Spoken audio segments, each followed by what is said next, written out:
ಪವಿತ್ರಂ ಚರಿತಂ ಯಸ್ಯಾಃ ಪವಿತ್ರಂ ಜೀವನಂ ತಥಾ ಪವಿತ್ರತಾ ಸ್ವರೂಪಿಣ್ಯೈ ತಸ್ಯೈ ಕುರ್ಮೋ ನಮೋ ನಮಃ.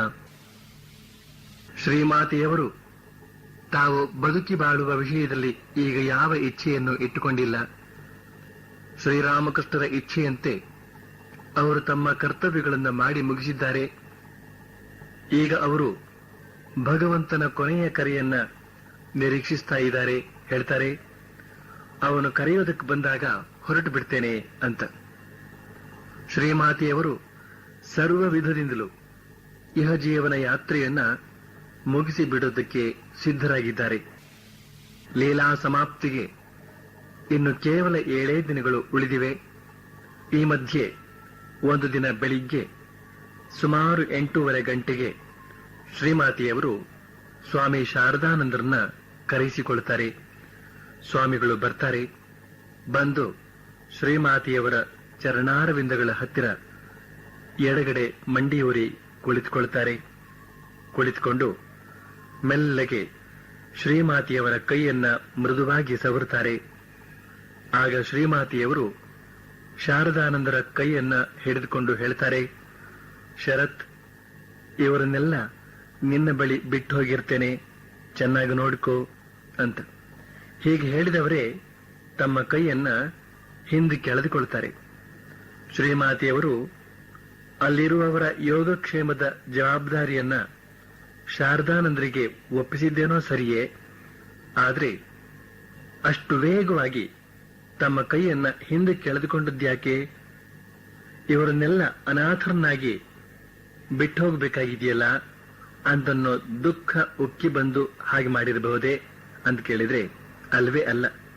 ಯಾಕೆ ಅಂದ್ರೆ ಶ್ರೀಮಾತೆಯವರು ಶರೀರ ತ್ಯಾಗ ಮಾಡೋದಕ್ಕೆ ಸಿದ್ಧರಾಗಿಯೇ ಇದ್ದಾರೆ. ಅವರೇ ಹೇಳಿಲ್ವೇ, ಭಗವಂತ ಕರೆಯೋದಕ್ಕೆ ಬಂದಾಗ ಹೊರಟು ಬಿಡ್ತೇನೆ ಅಂತ. ಅಲ್ಲದೆ ಶ್ರೀಮಾತೆಯವರು ಈ ಶರೀರವನ್ನ ತ್ಯಾಗ ಮಾಡಿದರೂ ಕೂಡ ಎಲ್ಲಿಗೆ ಹೋದಾರು? ಅವರು ಎಂದೆಂದಿಗೂ ಇರುವಂತಹ ಸತ್ಯ ಸನಾತನಿ ಜಗನ್ಮಾತೆ. ಆದ್ದರಿಂದ ಅವರು ತಮ್ಮ ಕೈಯನ್ನ ಬೇಗ ಹಿಂದೆಳೆದುಕೊಂಡದ್ದು ತಾವು ಇವರನ್ನೆಲ್ಲ ಬಿಟ್ಟು ಹೋಗಬೇಕಾಗಿದೆಯಲ್ಲ ಅಂತನ್ನೋ ಈ ಕಾರಣದಿಂದಾಗಲ್ಲ. ಬದಲಾಗಿ ತಾವು ಈ ಜವಾಬ್ದಾರಿಯಿಂದ ಬಿಡಿಸಿಕೊಂಡಿದ್ದೇವೆ ಅಂತನ್ನೋದನ್ನ ಸ್ಪಷ್ಟವಾಗಿ ತೋರಿಸೋದಕ್ಕೋಸ್ಕರ. ಸ್ವಾಮಿ ಶಾರದಾನಂದರಿಗೆ ಮಾತ್ರ ದುಃಖ ಒತ್ತರಿಸಿ ಬಂತು. ಆದರೆ ಅವರು ಶ್ರೀಮಾತೆಯವರಿಗೆ ಹಾಗೆಲ್ಲ ಹೇಳಬಾರದು, ನಮಗಾಗಿ ನೀವು ಇನ್ನೂ ಬದುಕಿ ಉಳಿಯಬೇಕು ಅಂತ ಕೇಳಿಕೊಳ್ಳೋ ಹಾಗೂ ಇರಲಿಲ್ಲ. ಯಾಕೆಂದ್ರೆ ಶ್ರೀಮಾತೆಯವರು ತಮ್ಮ ಕೈಯನ್ನು ವೇಗವಾಗಿ ಹಿಂದೆಳೆದುಕೊಂಡು ತಮ್ಮ ದೃಢ ನಿರ್ಧಾರವನ್ನ ವ್ಯಕ್ತಪಡಿಸಿಯಾಗಿದೆ. ಸ್ವಾಮಿಗಳು ಉಕ್ಕಿ ಬರುತ್ತಿದ್ದ ಕಣ್ಣೀರನ್ನ ಸಾಧ್ಯವಾದಷ್ಟು ತಡೆದುಕೊಳ್ಳುತ್ತಾ ಭಾರವಾದ ಹೃದಯದಿಂದ ಅಲ್ಲಿಂದೆದ್ರು. ಎದ್ದು ಶ್ರೀಮಾತೆಯವರನ್ನೇ ನೆಟ್ಟ ದೃಷ್ಟಿಯಿಂದ ನೋಡ್ತಾ ಮೆಲ್ಲಗೆ ಹಿಂದಕ್ಕೆ ಹೆಜ್ಜೆ ಹಾಕ್ತಾ ಹೊರಗೆ ಬಂದ್ರು. ದುಃಖದಿಂದ ಸ್ವಾಮಿ ಶಾರದಾನಂದರ ಹೃದಯವೂ ಭಾರವಾಯಿತು. ಹಾಗೇನೇನೆ ಅವರ ಹೃದಯದಲ್ಲಿ ಒಂದು ವಿಷಯವೂ ದೃಢವಾಯಿತು. ಶ್ರೀಮಾತೆಯವರ ಆಯುರಾರೋಗ್ಯ ಸಿದ್ಧ್ಯರ್ಥವಾಗಿ ಪೂಜೆ ಹೋಮಾದಿಗಳನ್ನ ಕೈಕೊಂಡ ಸಮಯದಲ್ಲಿ ಭಕ್ತನೊಬ್ಬ ಬೇಲೂರು ಮಠದಿಂದ ಪ್ರತಿದಿನ ಬಿಲ್ವಪತ್ರೆ ಪುಷ್ಪಗಳನ್ನ ಉದ್ಬೋಧನಕ್ಕೆ ತಂದುಕೊಡ್ತಿದ್ದ. ಒಂದು ದಿನ ಬೆಳಿಗ್ಗೆ ಆ ಭಕ್ತ ಎಂದಿನಂತೆ ಉದ್ಬೋಧನಕ್ಕೆ ಬಂದು ಪೂಜಾಗೃಹಕ್ಕೆ ಹೋಗಿ ನೋಡ್ತಾನೆ. ಅಲ್ಲಿ ಕಪಿಲ ಬ್ರಹ್ಮಚಾರಿಗಳು ಚಿಂತಾಮಗ್ನರಾಗಿ ಕುಳಿತುಕೊಂಡಿದ್ದಾರೆ. ಕಾರಣ, ಪೂಜೆಗೆ ಉಪಯೋಗಿಸುತ್ತಿದ್ದಂತಹ ನೀರಿನ ಘಟ ಆ ದಿನ ಬೆಳಿಗ್ಗೆ ಇದ್ದಕ್ಕಿದ್ದಂತೆ ಬಿರುಕು ಬಿಟ್ಟು ಸೋರೋದಕ್ಕೆ ಶುರುವಾಗಿತ್ತು. ಆದ್ರಿಂದ ಅದನ್ನ ತ್ಯಜಿಸಿ ಬೇರೊಂದನ್ನ ಕೊಂಡು ತರಲಾಗಿತ್ತು. ಆದರೆ ಅದು ಕೂಡ ಸೋರೋದಕ್ಕೆ ಶುರುವಾಯಿತು. ಇದರಿಂದಾಗಿ ಎಲ್ಲರೂ ಭಯಗ್ರಸ್ತರಾಗಿದ್ರು. ಆಗ ಕಪಿಲ ಬ್ರಹ್ಮಚಾರಿಗಳು ತಾವೇ ಸ್ವತಃ ಅಂಗಡಿಗೆ ಹೋಗಿ ಬೇರೊಂದು ಘಟವನ್ನ ಚೆನ್ನಾಗಿ ಪರೀಕ್ಷೆ ಮಾಡಿ ನೋಡಿ ಕೊಂಡುಕೊಂಡು ಬಂದರು. ಅಲ್ಲದೆ ಆ ದಿನ ವಿಶೇಷ ಪೂಜೆ ಹೋಮಗಳನ್ನು ಬೇರೆ ಏರ್ಪಡಿಸಲಾಗಿತ್ತು. ಆದ್ದರಿಂದ ಅನಿರೀಕ್ಷಿತವಾಗಿ ಸಂಭವಿಸಿದ ಈ ವಿಘ್ನದಿಂದಾಗಿ ಎಲ್ಲರ ಮನಸ್ಸು ಭಾರವಾಗಿತ್ತು. ಶ್ರೀಮಾತೆಯವರು ಕಾಯಿಲೆ ಮಲಗಿದ್ದಾಗಲೇ ಈ ಘಟನೆ ನಡೆದದ್ದು ಮತ್ತಷ್ಟು ಚಿಂತೆಗೆ ಕಾರಣವಾಯಿತು. ಸಾಧುಗಳೊಬ್ಬರು ಇದೆಲ್ಲವನ್ನು ಯೋಗಿನ್ಮಾಗಿ ಹೇಳಿದಾಗ ಆಕೆ ಹೇಳ್ತಾಳೆ, ನಿಜ ಅಪ್ಪ, ನಿಜ, ನನಗೀಗ ಎಲ್ಲ ಅರ್ಥವಾಗ್ತಾ ಇದೆ. ಬೆರುಕು ಬಿಟ್ಟಿರೋದು ಕೇವಲ ಘಟ ಮಾತ್ರವೇ ಅಲ್ಲ, ನಮ್ಮೆಲ್ಲರ ಭಾಗ್ಯವೂ ಕೂಡ ಬೆರುಕು ಬಿಟ್ಟಿದೆ ಅಂತ. ಶ್ರೀಮಾತೆಯವರ ಶರೀರ ದಿನೇ ದಿನೇ ಕೃಶವಾಗ್ತಾ ಬರ್ತಾ ಇದೆ. ಅದೆಷ್ಟು ಕೃಶವಾಗಿರಬಹುದು ಅಂತ ಅನ್ನೋದನ್ನ ನಾವೇ ಊಹಿಸಿ ಕೂಡ ತಿಳಿಯಬಹುದು. ಆದರೆ ಅದನ್ನ ಕಣ್ಣಾರೆ ಕಂಡಂತಹ ಭಕ್ತರಿಗಾಗಬಹುದಾದಂತಹ ದುಃಖವನ್ನ ನಾವು ಊಹಿಸಬಲ್ಲವೇನು? ಒಂದು ದಿನ ಸಂಜೆ ಭಕ್ತನೊಬ್ಬ ಉದ್ಬೋಧನಕ್ಕೆ ಹೋಗಿ ನೋಡಿದಾಗ ಶ್ರೀಮಾತೆಯವರ ಪರಿಚರ್ಯೆ ಮಾಡ್ತಾ ಇದ್ದ ಕೆಲವು ಮಹಿಳೆಯರು ಶ್ರೀಮಾತೆಯವರಿಗೆ ಎದ್ದು ಕುಳಿತುಕೊಳ್ಳೋದಕ್ಕೆ ಸಾಧ್ಯವಾಗುವ ಹಾಗೆ ಸಹಾಯ ಮಾಡ್ತಾ ಇದ್ದಾರೆ. ಬಳಿಕ ಶ್ರೀಮಾತೆಯವರು ಕಷ್ಟದಿಂದ ಎದ್ದು ಕುಳಿತುಕೊಳ್ಳುತ್ತಾರೆ. ಅವರೀಗ ಎದ್ದು ಕುಳಿತುಕೊಂಡದ್ದು ಯಾಕೆ ಅಂದ್ರೆ, ಶ್ರೀರಾಮಕೃಷ್ಣರಿಗೆ ಕೈ ಜೋಡಿಸಿ ನಮಸ್ಕಾರ ಮಾಡೋದಕ್ಕೋಸ್ಕರ. ಅವರು ಮಹಿಳಾ ಸೇವಿಕೆಯರ ಸಹಾಯದಿಂದ ಎದ್ದೇನೋ ಕುಳಿತುಕೊಂಡ್ರು. ಆದರೆ ಕೈಗಳನ್ನ ಎತ್ತೋದಕ್ಕೆ ಶಕ್ತಿ ಇಲ್ಲ. ಆಗ ಮಹಿಳಾ ಸೇವಿಕೆಯರೇ ಅವರ ಕೈಗಳನ್ನ ಮೇಲೆತ್ತುತ್ತಾರೆ. ಆದರೆ ಪೂರ್ಣ ಮೇಲೆತ್ತುವುದಕ್ಕೆ ಆಗಲಿಲ್ಲ. ಸ್ವಲ್ಪ ಮಾತ್ರವೇ ಮೇಲೆತ್ತಿ ಶ್ರೀರಾಮಕೃಷ್ಣರಿಗೆ ಪ್ರಣಾಮ ಸಲ್ಲಿಸ್ತಾರೆ. ಸಹಸ್ರಾರು ಜನ ಭಕ್ತರಿಗೆ ವರಾಭಯಗಳನ್ನ ನೀಡಿದ್ದಂಥ ಅವರ ಸುಂದರವಾದ ಕೈಗಳು, ದುಂಡಗಿನ ಕೈಗಳು ಈಗ ಕೇವಲ ಮೂಳೆಯಂತಾಗಿರೋದನ್ನ ಕಂಡಂತಹ ಆ ಭಕ್ತನ ಹೃದಯ ಬಹಳವಾಗಿ ನೊಂದಿತು. ಹೆಚ್ಚು ಹೊತ್ತು ಆ ಕೈಗಳನ್ನ ನೋಡೋದಕ್ಕೆ ಸಾಧ್ಯವಾಗಲಿಲ್ಲ ಅವನಿಗೆ. ಯಾಕೆಂದ್ರೆ ಎಷ್ಟೋ ಜನರನ್ನ ವಾತ್ಸಲ್ಯದಿಂದ ಹರಸಿದ್ದ ಕೈಗಳಲ್ಲವೇ ಅವು, ಎಷ್ಟೋ ಜನರಿಗೆ ಪ್ರಸಾದ ನೀಡಿದ ಕೈಗಳಲ್ಲವೇ ಅವು, ಎಷ್ಟೋ ಜನರಿಗೆ ಮನದಣಿಯುವವರೆಗೂ ತೃಪ್ತಿಕರವಾಗಿ ಒಣಬಡಿಸಿದ್ದ ಕೈಗಳಲ್ಲವೇ ಅವು. ಈಗ ಅವು ಎಂಥ ಸ್ಥಿತಿಗೆ ಇಳಿದು ಬಿಟ್ಟಿವೆ, ಎಷ್ಟೊಂದು ಕೃಶವಾಗಿ ಬಿಟ್ಟಿವೆ. ಶ್ರೀಮಾತೆಯವರು ತೊಡ್ತಾ ಇದ್ದಂತಹ ಆ ಭಾರವಾದ ಚಿನ್ನದ ಬಳೆಗಳ ಹೆಸರು ಅನಂತ ಬಳೆಗಳು. ಈ ಬಳೆಗಳು ಈಗ ಅವರಿಗೆ ಎಷ್ಟು ಸಡಿಲವಾಗಿ ಬಿಟ್ಟಿವೆ ಅಂತಂದ್ರೆ, ಅವುಗಳನ್ನ ಅವರ ಕೈಗಳಿಗೆ ದಾರದಿಂದ ಕಟ್ಟಬೇಕಾಗಿತ್ತು. ಇದನ್ನು ಕಂಡ ಬಲರಾಮ್ ಬೋಸನ ಮಗಳು ಬೇರೆ ಒಂದು ಜೊತೆ ಬಳೆಗಳನ್ನ ಮಾಡಿಸಿ ತಂದು ಅವರಿಗೆ ತೊಡಿಸ್ತಾಳೆ. ಈ ಬಳೆಗಳ ಗಾತ್ರ ಚಿಕ್ಕ ಹುಡುಗಿಯ ಕೈಯಳತೆಯ ಗಾತ್ರ. ಈ ಬಳೆಗಳು ಕೊನೆಯವರೆಗೂ ಅಂತಂದ್ರೆ ಅಂತ್ಯವಿಧಿಗಳನ್ನ ನೆರವೇರಿಸುವಾಗಲೂ ಕೂಡ ಶ್ರೀಮಾತೆಯವರ ಕೈಯಲ್ಲಿದ್ದುವು. ಶ್ರೀಮಾತೆಯವರು ಎಷ್ಟು ಕೃಶರಾಗಿದ್ದಾರೆ, ಎಷ್ಟು ಕ್ಷೀಣರಾಗಿದ್ದಾರೆ ಅಂತ ಅನ್ನೋದರ ಅಭಿಪ್ರಾಯವಾಗ್ತಾ ಇದೆ ನಮಗೆ. ಡಾಕ್ಟರೆಲ್ಲ ನಿರಾಶರಾಗಿ ಕೈಬಿಟ್ಟು ಕುಳಿತಿದ್ರೂ ಕೂಡ ಇರುವವರೆಗೆ ಸಮಯೋಚಿತ ಶುಶ್ರೂಷೆ ಅನುಪಾನ ಆಗಲೇಬೇಕಲ್ಲ. ಅಲ್ಲದೆ ಭಕ್ತಾದಿಗಳಿಗೆ ಹಾಗೂ ಶಿಷ್ಯರಿಗೆ ಇದೊಂದು ಸೇವಾವಕಾಶ. ಸಾಕ್ಷಾತ್ ಜಗನ್ಮಾತೆಯಾದ ಶ್ರೀಮಾತೆಯವರು ಈ ರೀತಿ ಸಾಮಾನ್ಯ ಮಾನವರಂತೆ ನರಳುವಂತಾಗಬೇಕೆ ಅಂತ ಕೇಳುವವರಿಗೆ ಒಂದು ಉತ್ತರವೇನೆಂದ್ರೆ, ಇದು ಜಗನ್ಮಾತೆ ತನ್ನ ವೈಯಕ್ತಿಕ ಸೇವೆ ಮಾಡಿ ಧನ್ಯರಾಗೋದಕ್ಕೆ ಭಕ್ತಾದಿಗಳಿಗೆ ಒದಗಿಸಿಕೊಟ್ಟ ಸದವಕಾಶ. ಈ ಸದವಕಾಶವನ್ನ ಭಕ್ತಾದಿಗಳು ಕೂಡ ಸದುಪಯೋಗಪಡಿಸಿಕೊಂಡಿದ್ದಾರೆ. ಪುರುಷ ಭಕ್ತರು ಡಾಕ್ಟರ ಮನೆಗಳಿಗೆ ಹೋಗಿ ಬರೋದು, ಔಷಧ ತೆಗೆದುಕೊಂಡು ಬರೋದು, ಪಥ್ಯ ಸಿದ್ಧಗೊಳಿಸೋದು, ಹಾಲು ತರೋದು, ಗಾಳಿ ಬೀಸೋದು, ಇವೇ ಮೊದಲಾದ ಸೇವಾ ಕಾರ್ಯಗಳನ್ನ ಮಾಡಿದರೆ, ಸ್ತ್ರೀ ಭಕ್ತರು ಅಡಿಗೆ ಮಾಡೋದು, ಶ್ರೀಮಾತೆಯವರಿಗೆ ಉಣಿಸೋದು, ಅವರ ಬಟ್ಟೆಗಳನ್ನ ಒಗೆದು ಶುಚಿಗೊಳಿಸೋದು, ಹಾಸಿಗೆಯನ್ನ ಸರಿಪಡಿಸಿ ಸಿದ್ಧಗೊಳಿಸೋದು, ಇವೇ ಮೊದಲಾದ ಸೇವಾ ಕಾರ್ಯಗಳನ್ನ ಮಾಡ್ತಾ ಇದ್ದಾರೆ. ಲೌಕಿಕ ದೃಷ್ಟಿಯಿಂದ ನೋಡೋದಾದ್ರೆ ಶ್ರೀಮಾತೆಯವರು ವೃದ್ಧರಾಗಿದ್ದಾರೆ. 67 ವರ್ಷದ ಮುದುಕಿ. ಜೊತೆಗೆ ಈಗ ಸುಮಾರು 5 ತಿಂಗಳಿಂದ ಕಾಯಿಲೆಯ ಆಕ್ರಮಣ. ಇವುಗಳಿಂದಾಗಿ ಶ್ರೀಮಾತೆಯವರು ಪುಟ್ಟ ಬಾಲಕಿಯಂತಾಗಿ ಬಿಟ್ಟಿದ್ದಾರೆ.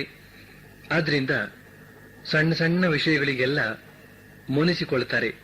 ಮಕ್ಕಳ ಹಾಗೆ ಹಠ ಮಾಡ್ತಾರೆ.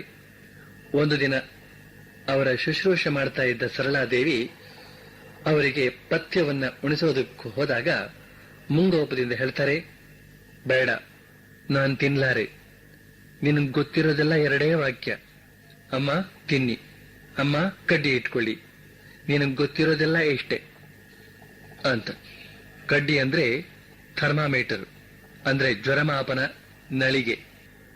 ಶ್ರೀಮಾತೆಯವರಿಗೆ ಥರ್ಮಾಮೀಟರ್ ಅಂತ ಹೇಳೋದಕ್ಕೆ ಬರ್ತಿರ್ಲಿಲ್ಲ. ಆದ್ರಿಂದ ಕಡ್ಡಿ ಅಂತ ಕರಿತಾ ಇದ್ರು. ಆದ್ರಿಂದಲೇ ಹೇಳ್ತಾರೆ, ನಿನಗೆ ಗೊತ್ತಿರೋದೆಲ್ಲ 2 ವಾಕ್ಯ. ಅಮ್ಮ ತಿನ್ನಿ, ಅಮ್ಮ ಕಡ್ಡಿ ಇಟ್ಕೊಳ್ಳಿ ಅಂತ. ಈಗ ಶ್ರೀಮಾತೆಯವರು ಹಠ ಮಾಡ್ತಾ ಇದ್ದಾರೆ, ಊಟ ಮಾಡೋದಿಲ್ಲ ಅಂತ, ಥರ್ಮಾಮೀಟರ್ ಇಟ್ಕೊಳ್ಳೋದಿಲ್ಲ ಅಂತ. ಸರಳಾದೇವಿ ಈಗ ಏನ್ ಮಾಡ್ಲಿ? ಅವಳು ಎಷ್ಟು ಉಪಚಾರ ಮಾಡಿದರೂ ಶ್ರೀಮಾತೆಯವರು ತಮ್ಮ ಹಠ ಬಿಡೋದಿಲ್ಲ. ಇಂಥ ಸಂದರ್ಭ ಬಂದಾಗಲೆಲ್ಲ ಸಾಮಾನ್ಯವಾಗಿ ಸರಳಾದೇವಿ ಒಂದು ಉಪಾಯ ಹೂಡ್ತಾ ಇದ್ಲು. ಏನು ಅಂತಂದ್ರೆ, ಅಮ್ಮ ನೀವು ಊಟ ಮಾಡದೇ ಇದ್ರೆ ಶರತ್ ಮಹಾರಾಜರನ್ನ ಬರ ಹೇಳ್ತೇನೆ ಅಂತ. ಹೀಗೆ ಹೇಳಿಬಿಟ್ರೆ ಸಾಕು, ಶ್ರೀಮಾತೆಯವರು ತಕ್ಷಣ ಒಳ್ಳೆಯ ಹುಡುಗಿಯ ಹಾಗೆ ಊಟ ಮಾಡ್ತಾ ಇದ್ರು. ಆದ್ರಿಂದ ಈಗಲೂ ಕೂಡ ಶ್ರೀಮಾತೆಯವರು ಹಠ ಮಾಡಿದ್ದನ್ನ ಕಂಡು ಸರಳಾದೇವಿ ಹೇಳ್ತಾಳೆ, ಅಮ್ಮ ಹಾಗಾದ್ರೀಗ ಶರತ್ ಮಹಾರಾಜರನ್ನ ಕರೀಲೆ ಅಂತ. ಆದ್ರೆ ಈ ಸಲ ಯಾಕೋ ಈ ಉಪಾಯ ಫಲಿಸಲಿಲ್ಲ. ಶ್ರೀಮಾತೆಯವರು ತಮ್ಮ ಹಠ ಬಿಡ್ಲಿಲ್ಲ. ಹೇಳ್ತಾರೆ, ಕರೆ ಶರತ್ತನ್ನ, ನಾನು ನಿನ್ನ ಕೈಯಿಂದ ತಿನ್ಲಾರೆ ಅಂತ. ಬೇರೆ ಉಪಾಯ ಕಾಣದೆ ಸ್ವಾಮಿ ಶಾರದಾನಂದರಿಗೆ ಹೇಳಿ ಕಳಿಸಲಾಯಿತು. ಶಾರದಾನಂದರು ತಕ್ಷಣ ಬಂದ್ರು. ಅವರು ಬಂದದ್ದನ್ನ ಕಂಡು ಶ್ರೀಮಾತೆಯವರು ಅವರನ್ನ ತಮ್ಮ ಬಳಿಯಲ್ಲೇ ಕುಳ್ಳಿರಿಸಿಕೊಂಡು ಹೇಳ್ತಾರೆ, ನೋಡಪ್ಪ, ನನ್ನ ಮೈ ಮೇಲೆ ಸ್ವಲ್ಪ ಕೈಯಾಡಿಸು ಅಂತ. ಶಾರದಾನಂದರು ಮೆಲ್ಲಗೆ ಮೈ ಮೇಲೆ ಕೈಯಾಡಿಸ್ತಾ ಇದ್ರೆ ಶ್ರೀಮಾತೆಯವರು ಅವರ ಕೈಗಳನ್ನ ಹಿಡಿದುಕೊಂಡು ಹೇಳ್ತಾರೆ, ನೋಡಪ್ಪ ಶರತ್, ಇವರೆಲ್ಲ ನನಗೆ ಎಷ್ಟೊಂದು ತೊಂದರೆ ಕೊಡ್ತಾರೆ ನೋಡು. ತಿನ್ನಿ ತಿನ್ನಿ ತಿನ್ನಿ, ಮತ್ತೆ ಕಡ್ಡಿ ಇಟ್ಕೊಳ್ಳಿ, ಕಡ್ಡಿ ಇಟ್ಕೊಳ್ಳಿ, ಕಡ್ಡಿ ಇಟ್ಕೊಳ್ಳಿ, ಇಷ್ಟೇ ಇವರಿಗೆಲ್ಲ ಗೊತ್ತಿರೋದು. ಸ್ವಲ್ಪ ಹೇಳು ಅವಳಿಗೆ, ಇನ್ಮೇಲೆ ಹಾಗೆಲ್ಲ ನನಗೆ ತೊಂದರೆ ಕೊಡಬಾರದು ಅಂತ. ಸ್ವಾಮಿ ಶಾರದಾನಂದರು ಈಗ ತುಂಬಾ ಮೃದುವಾದ ದನಿಯಲ್ಲಿ ಶ್ರೀಮಾತೆಯವರನ್ನ ಸಮಾಧಾನ ಪಡಿಸ್ತಾ ಹೇಳ್ತಾರೆ, ಇಲ್ಲಮ್ಮ, ಇನ್ಮೇಲೆ ಅವಳು ನಿಮಗೆ ತೊಂದರೆ ಕೊಡೋದಿಲ್ಲ ಅಂತ. ಬಳಿಕ ಸ್ವಲ್ಪ ಹೊತ್ತಿನ ಮೇಲೆ ಹೇಳ್ತಾರೆ, ಅಮ್ಮ ಈಗ ಸ್ವಲ್ಪ ಊಟ ಮಾಡ್ತೀರಾ ಅಂತ. ಈಗ ಶ್ರೀಮಾತೆಯವರು ಹೇಳ್ತಾರೆ, ಆಗ್ಲಿ ಕೊಡು ಅಂತ. ಆಗ ಸ್ವಾಮಿ ಶಾರದಾನಂದರು ಶ್ರೀಮಾತೆಯವರ ಪಥ್ಯದ ಊಟವನ್ನ ತರೋ ಹಾಗೆ ಸರಳಾದೇವಿಗೆ ಹೇಳ್ತಾರೆ. ಅದನ್ನು ಕೇಳಿ ಶ್ರೀಮಾತೆಯವರು ತಕ್ಷಣ ಹೇಳ್ತಾರೆ, ಬೇಡ ಬೇಡ, ನೀನೇ ನನಗೂ ಉಣಿಸು, ಅವಳ ಕೈಯಿಂದ ನಾನು ತಿನ್ಲಾರೆ ಅಂತ. ಈಗ ಸ್ವಾಮಿ ಶಾರದಾನಂದ್ರೆ ಶ್ರೀಮಾತೆಯವರಿಗೆ ತಿನ್ನಿಸ್ತಾರೆ, ಹಾಲು ಕುಡಿಸ್ತಾರೆ. ಹಾಲು ಕುಡಿಸುವಾಗ ಹೇಳ್ತಾರೆ, ಅಮ್ಮ ಸಾವಕಾಶವಾಗಿ ಕುಡೀರಿ, ಸ್ವಲ್ಪ ಸುಧಾರಿಸ್ಕೊಂಡು ಕುಡೀರಿ ಅಂತ. ಆಗ ಶ್ರೀಮಾತೆಯವರು ತುಂಬಾ ಸಂತೋಷ ವ್ಯಕ್ತಪಡಿಸ್ತಾ ಹೇಳ್ತಾರೆ, ನೋಡ್ದ್ಯಾ ನೋಡ್ದ್ಯಾ, ಇವನು ಎಷ್ಟು ನಯವಾಗಿ ಹೇಳ್ತಾನೆ, ಎಷ್ಟು ಮೃದುವಾಗಿ ಹೇಳ್ತಾನೆ. ಅಮ್ಮ ಸಾವಕಾಶವಾಗಿ ಕುಡೀರಿ, ಸ್ವಲ್ಪ ಸುಧಾರಿಸ್ಕೊಂಡು ಕುಡೀರಿ ಅಂತ. ಇಷ್ಟು ತಿಳಿದೆ ಅವಳಿಗೆ, ಇಷ್ಟು ನಯವಾಗಿ ಹೇಳಬಹುದು ಅನ್ನೋದು ತಿಳಿದೆ ಅವಳಿಗೆ. ಇವರೆಲ್ಲ ಇದ್ದು ಕೂಡ ಈ ರಾತ್ರಿ ಹೊತ್ತಿನಲ್ಲಿ ನನ್ನ ಹುಡುಗನಿಗೆ ಇಷ್ಟೊಂದು ಕಷ್ಟ ಕೊಡಬೇಕಾಯ್ತಲ್ಲ. ಹೋಗಪ್ಪ ಹೋಗು, ನೀನೀಗ ಹೋಗಿ ಮಲಗಿಕೋ ಅಂತ ಹೀಗೆ ಹೇಳ್ತಾ ಅತ್ಯಂತ ವಾತ್ಸಲ್ಯದಿಂದ ಸ್ವಾಮಿ ಶಾರದಾನಂದರ ಮೈ ಮೇಲೆ ಕೈ ಆಡಿಸ್ತಾರೆ ಶ್ರೀಮಾತೆಯವರು. ಈಗ ಸ್ವಾಮಿ ಶಾರದಾನಂದರು ಸೊಳ್ಳೆ ಪರದೆಯನ್ನ ಕಟ್ಟಿ ಹೇಳ್ತಾರೆ, ಅಮ್ಮ ನಾನಿನ್ ಬರ್ತೇನೆ ಅಂತ. ಆಗ ಶ್ರೀಮಾತೆಯವರು ಪುನಃ ವಾತ್ಸಲ್ಯಪೂರ್ಣ ದನಿಯಿಂದ ಹೇಳ್ತಾರೆ, ಆಗ್ಲಪ್ಪ, ನಿನಗೆ ತುಂಬಾ ತೊಂದರೆ ಕೊಟ್ಟಾಗಾಯ್ತು ಅಂತ. ಈ ಘಟನೆಯನ್ನ ನಾವು ಸುಮ್ಮನೆ ಮೇಲಿಂದ ಮೇಲೆ ನೋಡಿದ್ರೆ ಇದೊಂದು ಸರ್ವೇ ಸಾಮಾನ್ಯವಾದ ದೃಶ್ಯವಾಗಿ ನಮಗೆ ಕಾಣಿಸಬಹುದು. ಆದರೆ ಇದರ ಒಳಹೊಕ್ಕು ನೋಡಿದರೆ ಇದು ನಮಗೆ ಏನೇನೋ ಕೆಲವು ಅದ್ಭುತ ವಿಷಯಗಳನ್ನ ತಿಳಿಸಿಕೊಡುತ್ತದೆ. ಶ್ರೀಮಾತೆಯವರು ಸರಳಾದೇವಿಯ ಕೈಯಿಂದ ಅಲ್ಲಿಯವರೆಗೆ ಸಲೀಸಾಗಿ ತಿನ್ನುತ್ತಾ ಇದ್ದವರು ಅಂದು ವಿಶೇಷವಾಗಿ ಹಠ ಮಾಡಿ ಶಾರದಾನಂದರನ್ನ ಕರೆಸಿಕೊಂಡದ್ದು ಒಂದು ಮುಖ್ಯ ಉದ್ದೇಶಕ್ಕಾಗಿ. ಅದೇನದು? ಶ್ರೀಮಾತೆಯವರು ಶಾರದಾನಂದರ ಹೃದಯದ ಒಂದು ಗುಪ್ತವಾದ ಆಸೆಯನ್ನ ಈಡೇರಿಸುವುದಕ್ಕಾಗಿ ಹಾಗೆ ಕರೆಸಿಕೊಂಡದ್ದು. ಸ್ವಾಮಿ ಶಾರದಾನಂದರ ಹೃದಯದಲ್ಲಿ ಬಹಳ ಸಮಯದಿಂದ ಒಂದು ಆಸೆ ಇತ್ತು, ತಾವು ಶ್ರೀಮಾತೆಯವರಿಗೆ ಉಣಿಸಬೇಕು ಅಂತ. ಆದರೆ ಈ ಆಸೆಯನ್ನ ಅವರು ಯಾವ ರೀತಿಯಲ್ಲೂ ವ್ಯಕ್ತಪಡಿಸೋದಕ್ಕೆ ಸಾಧ್ಯವಾಗಲಿಲ್ಲ. ಆದರೆ ಜಗನ್ಮಾತೆಯ ದಿವ್ಯ ದೃಷ್ಟಿಗೆ ಪ್ರತಿಯೊಬ್ಬ ಭಕ್ತನ ಭಾವನೆಯೂ ಕೂಡ ಸ್ಪಷ್ಟ ಗೋಚರ.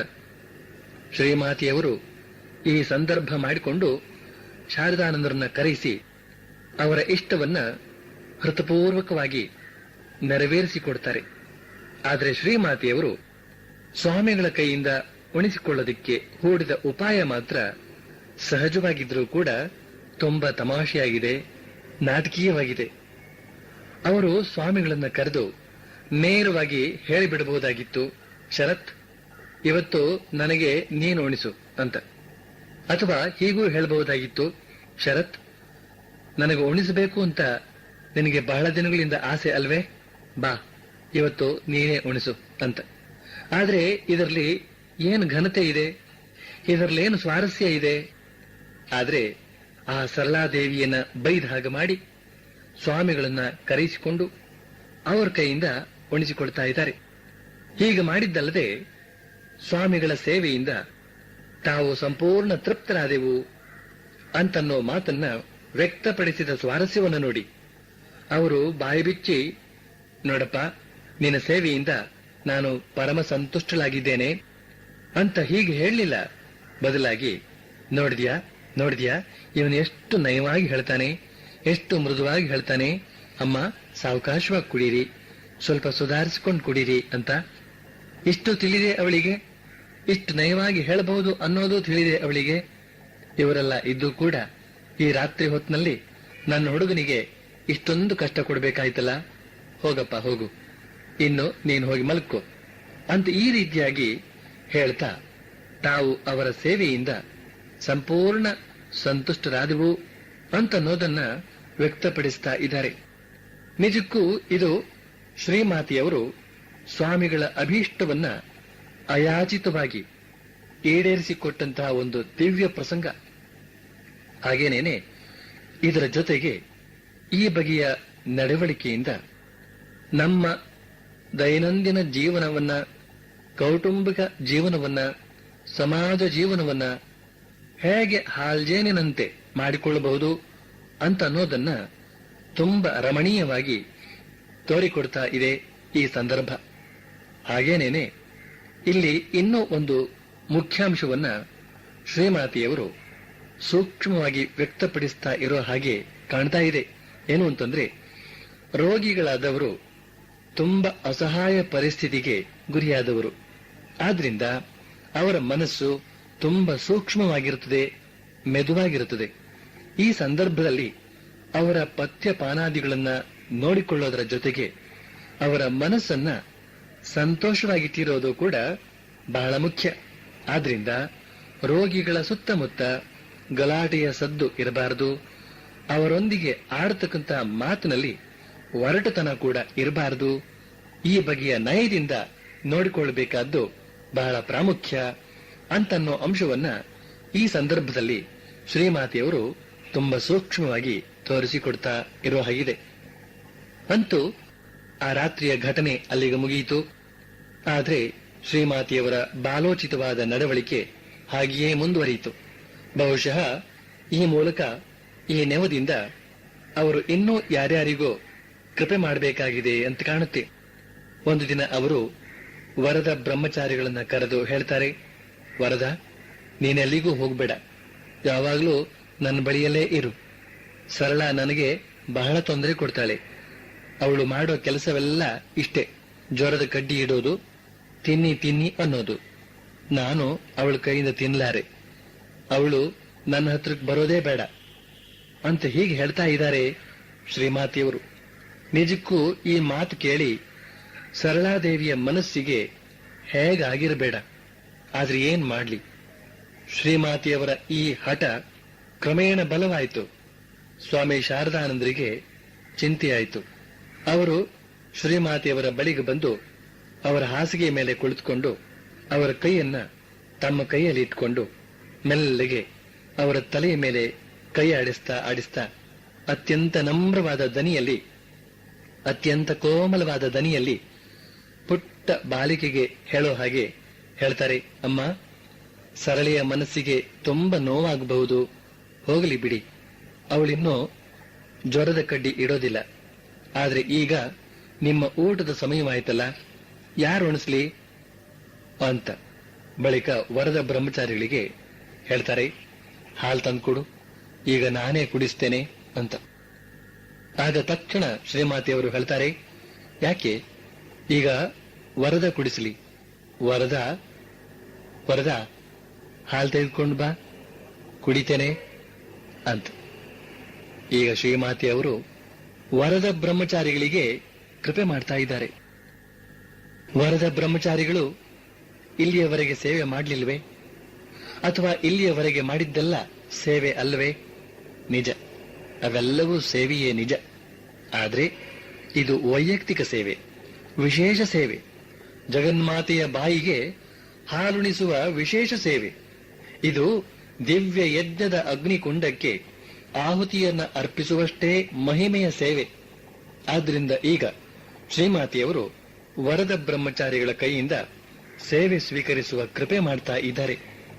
ಆದ್ರೆ ವರದ ಬ್ರಹ್ಮಚಾರಿಗಳು ಹಾಲು ತಂದು ಶ್ರೀಮಾತೆಯವರ ಬಾಯಿಗೆ ಹಾಕಿದಾಗ ಶ್ರೀಮಾತೆಯವರು ಒಮ್ಮೆಲೆ ಬೆಚ್ಚಿ ಬೀಳ್ತಾರೆ.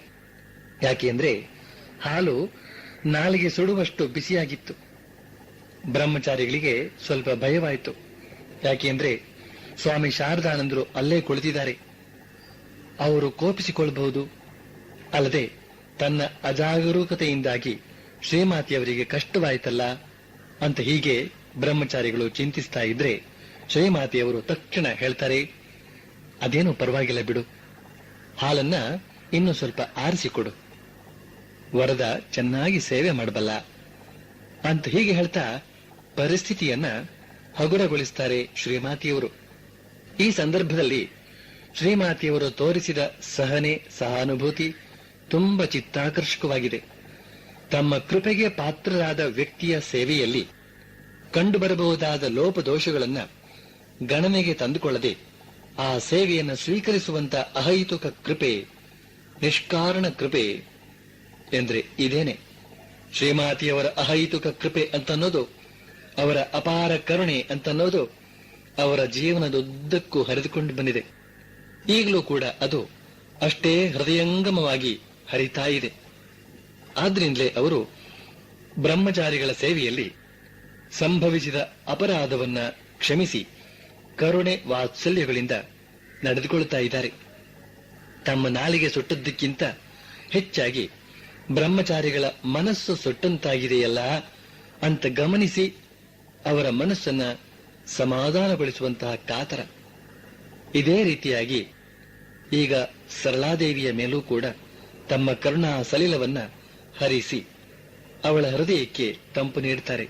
ಹೇಗೆ ಅಂತಂದ್ರೆ, ಸರಳಾದೇವಿ ಪದೇ ಪದೇ ಪಥ್ಯ ಕೊಡ್ತಾ ಇರೋದನ್ನ, ಪದೇ ಪದೇ ಜ್ವರದ ಕಡ್ಡಿ ಇಡೋದನ್ನ ಶ್ರೀಮಾತೆಯವರು ಬೇಸರಿಸಿ ತಿರಸ್ಕರಿಸಿದಾಗ ಸರಳಾದೇವಿ ಸ್ವಾಮಿ ಶಾರದಾನಂದರಿಗೆ ಹೇಳ್ತಾಳೆ, ಮಹಾರಾಜ್, ಶ್ರೀಮಾತೆಯವರು ಯಾಕೋ ಬೇಸರಿಸಿಕೊಳ್ತಾ ಇದ್ದಾರೆ, ಹಾಗೆ ಅಂತ ನಾನು ಅವರಿಗೆ ಕಾಲಕ್ಕೆ ಪಥ್ಯ ಕೊಡದೆ ಇರೋದಕ್ಕೆ ಸಾಧ್ಯವೇ? ಜ್ವರ ನೋಡದೆ ಇರೋದಕ್ಕೆ ಸಾಧ್ಯವೇ? ಆದರೆ ಶ್ರೀಮಾತೆಯವರಿಗೆ ಇದರಿಂದ ಬೇಸರವಾಗಿ ಬಿಟ್ಟಿದೆ. ಆದ್ರಿಂದ ದಯವಿಟ್ಟು ನನ್ನ ಕೆಲಸವನ್ನ ಬದಲಾಯಿಸಿ ಕೊಡಿ ಅಂತ. ಸ್ವಾಮಿ ಶಾರದಾನಂದರು ಕೂಡ ಈ ಮಾತನ್ನ ಒಪ್ಪಿಕೊಂಡು ಅವಳ ಸೇವಾ ಕಾರ್ಯವನ್ನ ಬದಲಾಯಿಸ್ತಾರೆ. ಈಗ ಶ್ರೀಮಾತೆಯವರಿಗೆ ಹಾಲು ಕುಡಿಸೋದು, ಜ್ವರದ ಕಡ್ಡಿ ಇಡೋದು, ಇವೇ ಮೊದಲಾದ ಕೆಲಸಗಳನ್ನ ವರದ ಬ್ರಹ್ಮಚಾರಿಗಳು ಹಾಗೂ ನವಾಸನನ ಹೆಂಡತಿ ಇವರು ನೋಡಿಕೊಳ್ಳುವಂತೆ ಏರ್ಪಾಡಾಯಿತು. ಅಂದಿನಿಂದ ಸರಳಾದೇವಿ ಶ್ರೀಮಾತೆಯವರಿಂದ ಸಾಧ್ಯವಾದಷ್ಟು ದೂರದಲ್ಲಿಯೇ ಇರ್ತಾ ಇದ್ಲು. ಅವಳೀಗ ತಮ್ಮ ಹತ್ತಿರ ಬರ್ತಾ ಇಲ್ಲ ಅಂತನ್ನೋದನ್ನ ಶ್ರೀಮಾತೆಯವರು ಕೂಡ ಗಮನಿಸ್ತಾರೆ. ಗಮನಿಸಿ ಅವಳು ಯಾಕೆ ತಮ್ಮ ಬಳಿಗೆ ಬರ್ತಾ ಇಲ್ಲ, ಅವಳು ಎಲ್ಲಿದ್ದಾಳೆ, ಏನ್ ಮಾಡ್ತಾ ಇದ್ದಾಳೆ ಅಂತೆಲ್ಲ ಕೇಳೋದಿಕ್ಕೆ ಶುರು ಮಾಡ್ತಾರೆ. ಮರುದಿನ ಮಧ್ಯಾಹ್ನವೇ ಶ್ರೀಮಾತೆಯವರು ಅವಳನ್ನ ತಮ್ಮ ಬಳಿಗೆ ಕರೆಯಿಸಿಕೊಳ್ತಾರೆ. ಕರೆಯಿಸಿ ಬಳಿಯಲ್ಲೇ ಕುಳ್ಳಿರಿಸಿಕೊಂಡು ಅವಳ ತಲೆಯನ್ನ ತಮ್ಮ ಎದೆಯ ಮೇಲಿಟ್ಕೊಂಡು ತುಂಬಾ ಪ್ರೀತಿಯಿಂದ ಹೇಳ್ತಾರೆ, ಏನಮ್ಮ ನನ್ನ ಮೇಲೆ ಕೋಪಿಸಿಕೊಂಡ್ಯಾ ನೀನು? ನಾನೇನಾದ್ರೂ ಅಂದಿದ್ರೆ ಏನೂ ಬೇಸರಿಸ್ಕೋಬೇಡಮ್ಮ ಅಂತ ಹೀಗೆ ತುಂಬಾ ವಾತ್ಸಲ್ಯದಿಂದ ಸಮಾಧಾನ ಪಡಿಸ್ತಾರೆ ಶ್ರೀಮಾತೆಯವರು. ಇದನ್ನು ಕೇಳಿ ಸರಳಾದೇವಿಯ ಹೃದಯ ಕರಗಿ ಹೋಯಿತು. ಅವಳಿಂದ ಏನು ಹೇಳೋದಕ್ಕೂ ಸಾಧ್ಯವಾಗಲಿಲ್ಲ. ಒಂದೇ ಸವನೆ ಕಣ್ಣುಗಳಲ್ಲಿ ಧಾರಾಕಾರ ನೀರು. ಅಂದಿನಿಂದಲೇ ಅವಳು ತನ್ನ ಹಿಂದಿನ ಸೇವಾ ಕಾರ್ಯಗಳನ್ನೇ ಮಾಡಿಕೊಂಡು ಬರೋದಕ್ಕೆ ಪ್ರಾರಂಭಿಸ್ತಾಳೆ. ಇಲ್ಲಿ ಶ್ರೀಮಾತೆಯವರು ತಮ್ಮ ಪ್ರೀತಿ ಪಾತ್ರರನ್ನ ದೂರಕ್ಕೆ ಸರಿಸಿ ಹತ್ತಿರಕ್ಕೆ ಎಳೆದುಕೊಳ್ಳತಕ್ಕಂತಹ ಮನೋಹರ ದೃಶ್ಯವನ್ನ ಕಾಣಬೇಕು ನಾವು. ಶ್ರೀಮಾತೆಯವರು ದೇಹ ತ್ಯಾಗ ಮಾಡೋದಕ್ಕೆ ಇನ್ನು ಕೇವಲ 5 ದಿನಗಳಿವೆ. ಕಾಯಿಲೆ ವಿಪರೀತ ಉಲ್ಬಣಿಸಿದೆ. ಇದರ ಪರಿಣಾಮವಾಗಿ ಕೈಕಾಲುಗಳು ಊದಿಕೊಂಡಿವೆ. ಹಾಸಿಗೆಯಿಂದ ಏಳುವ ಶಕ್ತಿಯೇ ಇಲ್ಲ. ಈಗ ದಿನದ 24 ಗಂಟೆಯೂ ಅವರ ಸೇವೆಗೆ ಸಿದ್ಧರಾಗಿರಬೇಕಾಗಿದೆ.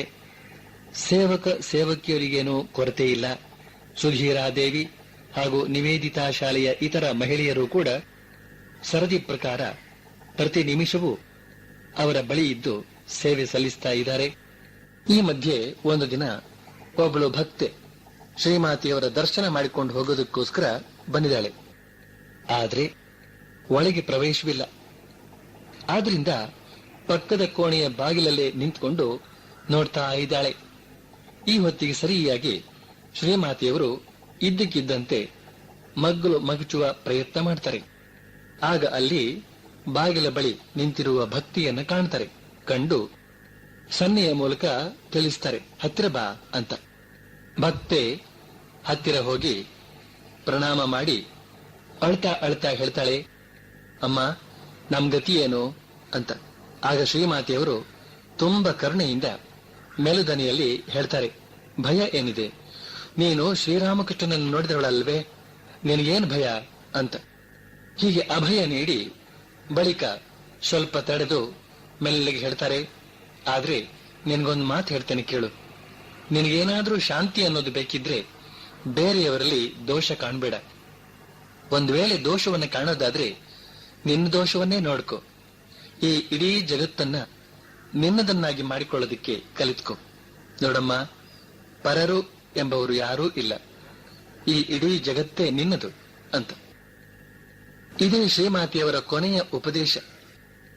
ಜಗತ್ತಿನ ದುಃಖಿಗಳ ದುಃಖದಿಂದ ವಿಚಲಿತಳಾದ ಯಾವ ಜಗಜ್ಜನನಿಯೇ ಜನ್ಮವೆತ್ತಿ ಬಂದು ಸ್ವತಃ ಅಪರಿಮಿತ ಕಷ್ಟಗಳನ್ನು ಅನುಭವಿಸಿದಳೋ ಅಂತಹ ಶ್ರೀಮಾತೆಯವರ ಕೊನೆಯ ಉಪದೇಶ ಇದು. ಜಗತ್ತಿನ ದುಃಖಿಗಳು ತಮ್ಮ ದುಃಖದಿಂದ ಪಾರಾಗೋದಕ್ಕೆ ಶ್ರೀಮಾತೆಯವರು ನೀಡಿದಂತಹ ಕೊನೆಯ ಸರಳ ಉಪದೇಶ ಇದು. ಆದರೆ ನಿನಗೊಂದು ಮಾತು ಹೇಳ್ತೇನೆ ಕೇಳು. ನಿನಗೇನಾದ್ರೂ ಶಾಂತಿ ಅನ್ನೋದು ಬೇಕಿದ್ರೆ ಬೇರೆಯವರಲ್ಲಿ ದೋಷ ಕಾಣಬೇಡ. ಒಂದು ವೇಳೆ ದೋಷವನ್ನ ಕಾಣೋದಾದ್ರೆ ನಿನ್ನ ದೋಷವನ್ನೇ ನೋಡ್ಕೋ. ಈ ಇಡೀ ಜಗತ್ತನ್ನ ನಿನ್ನದನ್ನಾಗಿ ಮಾಡಿಕೊಳ್ಳೋದಕ್ಕೆ ಕಲಿತ್ಕೋ. ನೋಡಮ್ಮ, ಪರರು ಎಂಬವರು ಯಾರೂ ಇಲ್ಲ.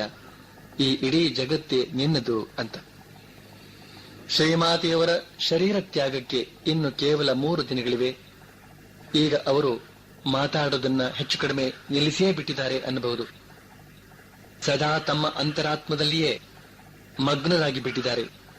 ಯಾರಾದರೂ ಅವರನ್ನು ಕರೆದು ಅವರ ಮನಸ್ಸನ್ನ ಕೆಳಗೆ ಎಳೆಯೋದಕ್ಕೆ ಪ್ರಯತ್ನಿಸಿದರೆ ಬೇಸರ ಪಟ್ಟುಕೊಳ್ಳುತ್ತಾರೆ. ಅವರ ಈ ವಿಶೇಷ ಸ್ಥಿತಿಯನ್ನ ಕಂಡು ಸುತ್ತ ನೆರೆದವರೆಲ್ಲ ತುಂಬಾ ದುಃಖಿತರಾಗಿದ್ದಾರೆ.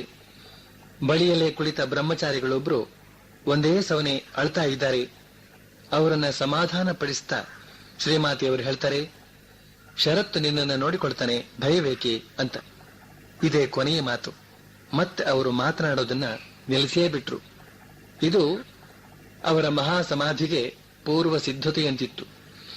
ಕೊನೆಗೆ ಮಹಾಸಮಾಧಿಯ ದಿನವೂ ಬಂದೇ ಬಿಟ್ಟಿತು. 1920 ಜುಲೈ ತಿಂಗಳ 21 ಮಂಗಳವಾರ ರಾತ್ರಿ 1:30 ಗಂಟೆಗೆ ಕೆಲವು ದೀರ್ಘ ಶ್ವಾಸ ಬಿಡ್ತಾ ಮಹಾಸಮಾಧಿಯಲ್ಲಿ ಮಗ್ನರಾಗಿಬಿಟ್ರು. ಸಮಾಧಿಗೆ ಮೊದಲು ಅವರ ದೇಹ ರೋಗದಿಂದ ಸೊರಗಿದ್ದು ಸ್ಪಷ್ಟವಾಗಿ ಕಾಣ್ತಾ ಇತ್ತು, ಮಲಿನವಾದದ್ದು ಸ್ಪಷ್ಟವಾಗಿ ಕಾಣ್ತಾ ಇತ್ತು. ಆದರೆ ಈಗ ಮಹಾಸಮಾಧಿಯ ಬಳಿಕ ದೇಹದಲ್ಲಿನ ಕಾಯಿಲೆಯ ಚಿಹ್ನೆಗಳೆಲ್ಲ ಕಣ್ಮರೆಯಾಗಿ ಬಿಟ್ಟಿವೆ.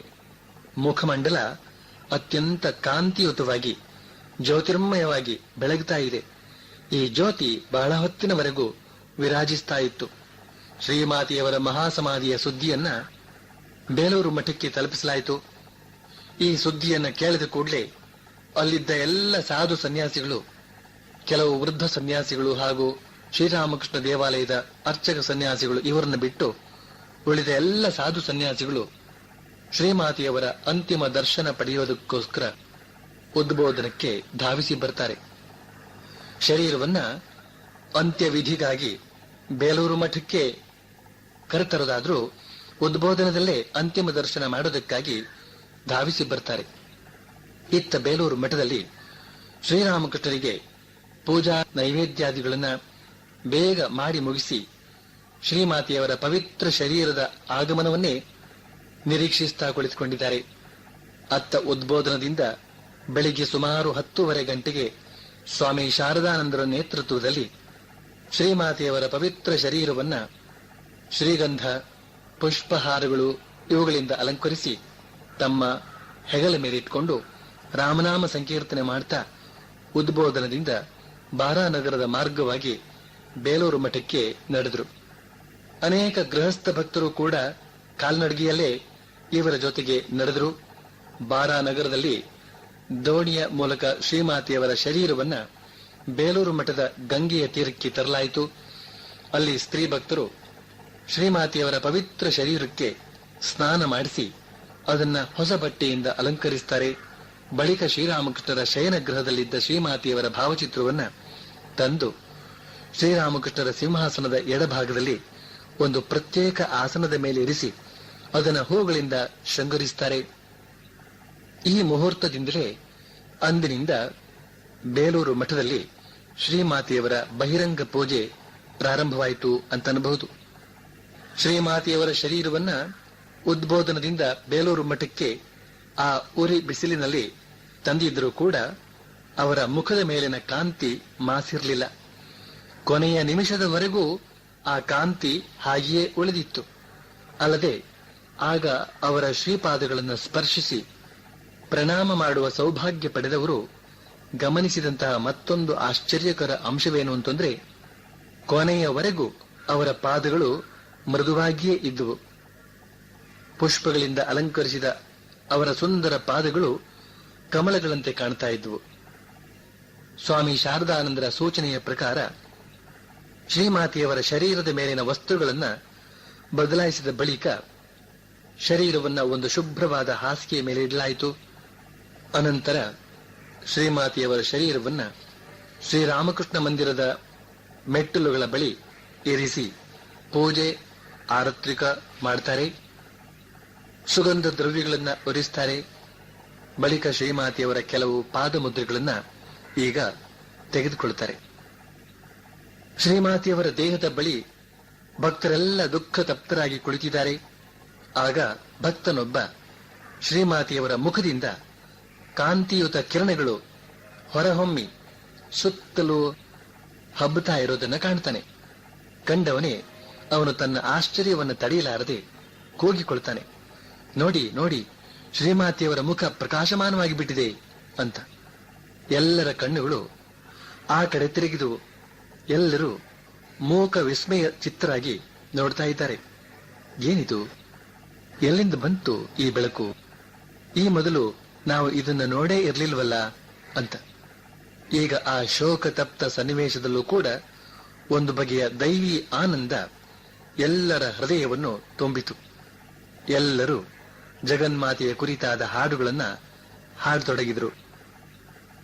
ಬಳಿಕ ಶ್ರೀಮಾತೆಯವರ ಪವಿತ್ರ ಶರೀರವನ್ನ ಗಂಗಾ ತೀರಕ್ಕೆ ತೆಗೆದುಕೊಂಡು ಹೋಗಿ ಅಲ್ಲಿ ಶ್ರೀಗಂಧದ ಕೊರಡುಗಳಿಂದ ತಯಾರಾದಂತಹ ಚಿತೆಯ ಮೇಲೆ ಇರಿಸಲಾಯಿತು.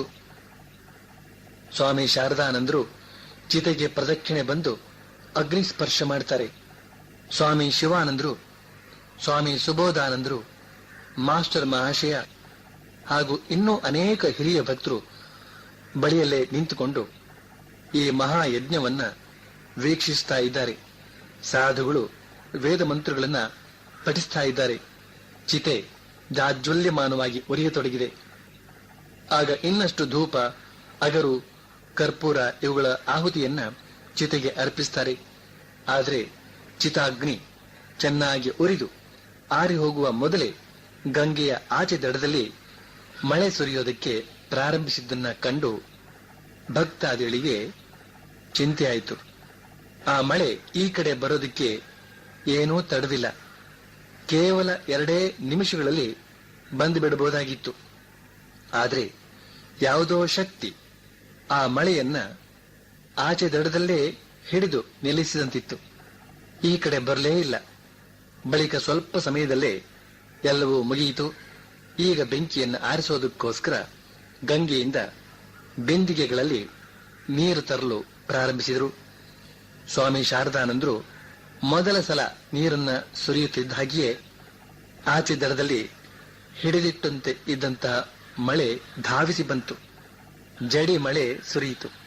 ಈ ಮಳೆ ಚಿತಾಗ್ನಿಯನ್ನ ಆರಿಸಿದ್ದೇ ಅಲ್ಲದೆ ಅಲ್ಲಿಯವರೆಗೆ ಉರಿ ಬಿಸಿಲಿನಲ್ಲಿ ನಿಂತು ಬಳಲಿದ್ದ ಭಕ್ತಾದಿಗಳಿಗೂ ತಂಪುಂಟು ಮಾಡಿತು. ಕೆಲವು ಭಕ್ತರು ಚಿತೆಯ ಅವಶೇಷವಾದ ಅಸ್ಥಿ ಭಸ್ಮಗಳನ್ನ ಒಂದು ತಾಮ್ರದ ಘಟಕ್ಕೆ ತುಂಬಿದರು.